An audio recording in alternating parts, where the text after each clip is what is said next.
Hello my friends, I know it's been 3 weeks since my last blog entry, but I've been here in wonderful Wolfsburg for the past 3 weekends. I haven't really done any traveling beyond the small confines of the city of Wolfsburg, the small confinement, the city center. That's all I've been to.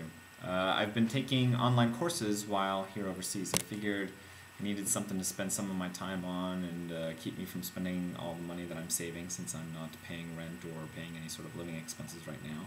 I thought maybe I should keep myself occupied. So I've been going to school. And school has been relatively okay. I had a little problem with my instructor during week 4.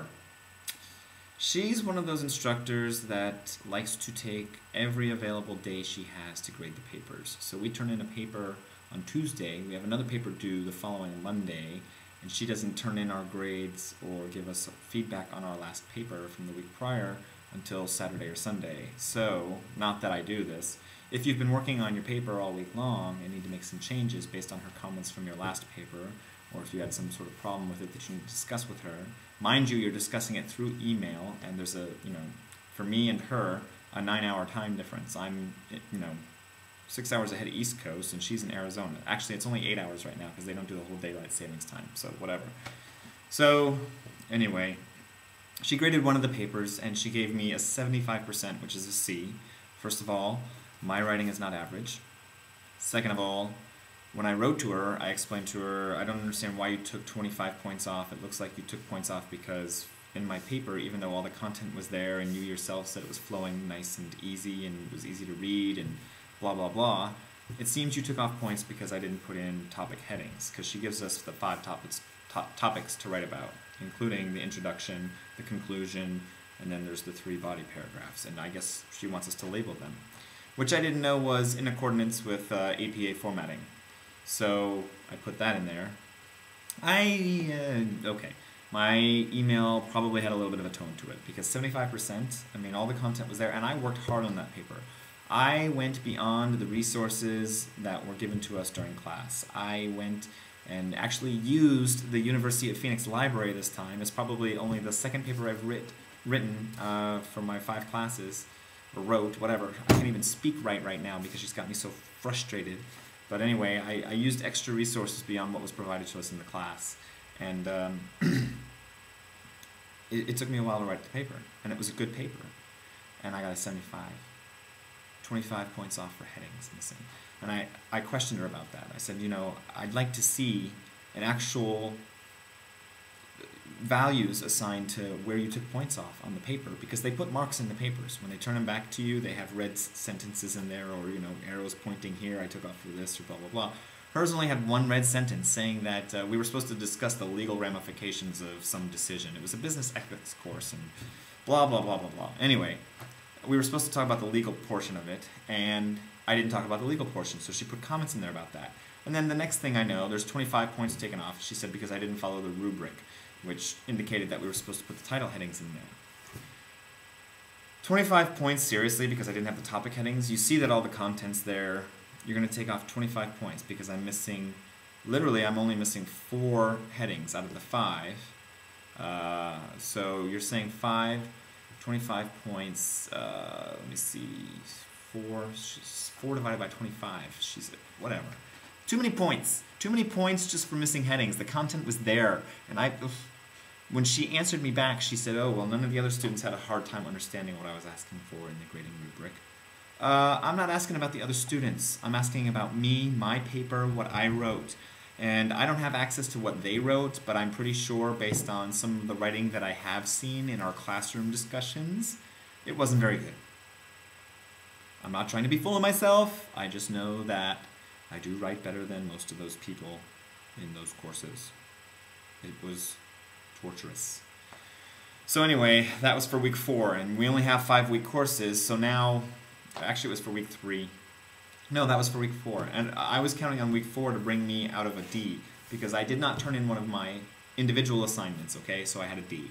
I didn't turn in one of my individual assignments because I had worked so hard on combining our team paper. There's 5 of us on a team for week 3. We had to turn in a team paper, and I took all of our writings and combined them into one paper. and made it coherent and sound like it was from a single writer, had one voice, used everyone's ideas still.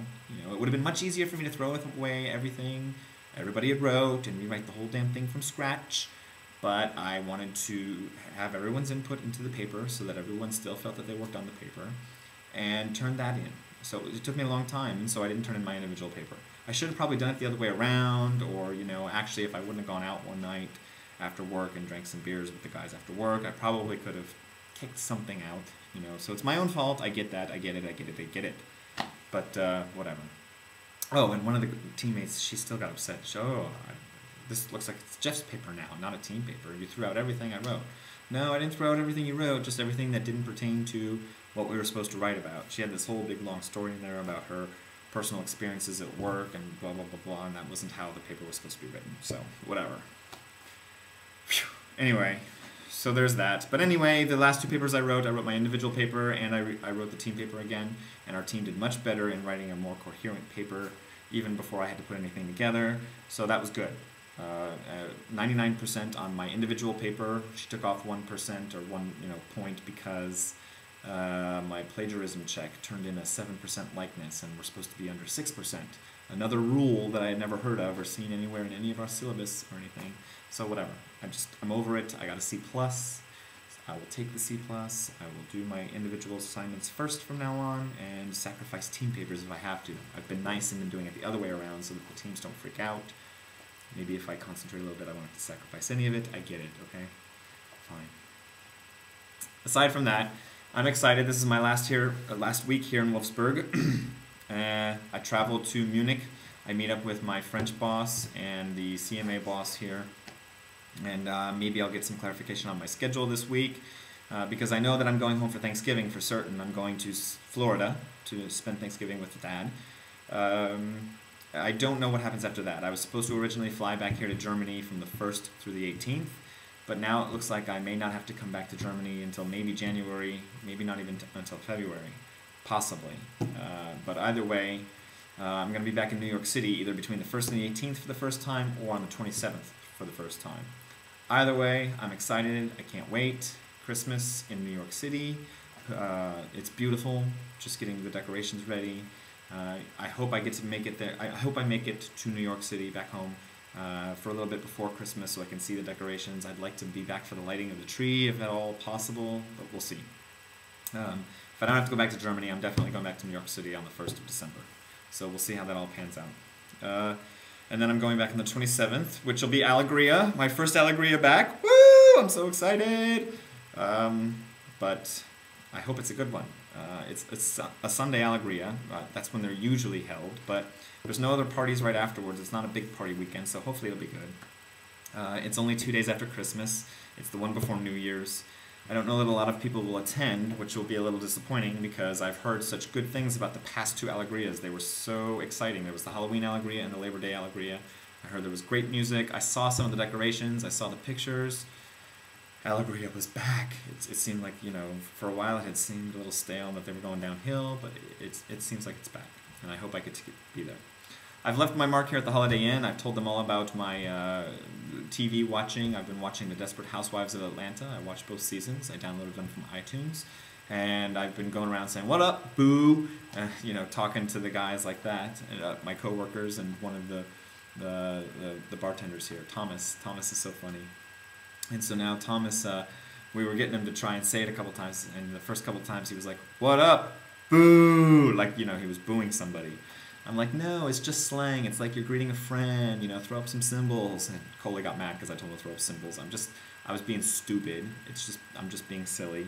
But anyway, I'm like, you gotta say, "What up, boo?" And so now when Thomas sees me, he says, "What's up, boo?" And sometimes he still accents the little boo a little hard, though, like he's booing somebody instead of saying, "What up, boo?" It's funny. Even when he answers the phone, he's like, "What up, boo?" When I call for room service, because he can see the room number calling. But anyway, I'm running out of time. Sorry I didn't update you guys in 3 weeks. I'll be home soon in the States. I'll give some of you a call. Hope to party with some of you for Alegria. Woo! Talk to you later. Bye.